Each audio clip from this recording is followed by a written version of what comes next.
人嘅一世咧就嚟還債嘅啫嘛，還清楚啦就會離開噶啦。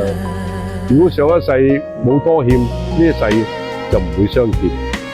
呢一世見到嘅人咧，係上一世肯定有多欠，所以咧一切都係整定嘅。呢個世界咧，乜都係唔公平噶啦，唯獨時間係最公平。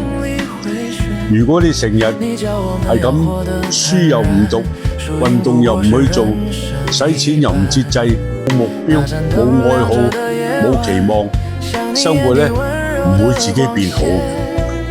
睇多啲書，賺多啲錢，少諗啲無謂嘢。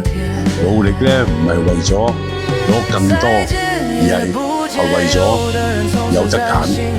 努力嘅意思咧，就係當好運嚟嘅時候咧，你就覺得自己值得嘅。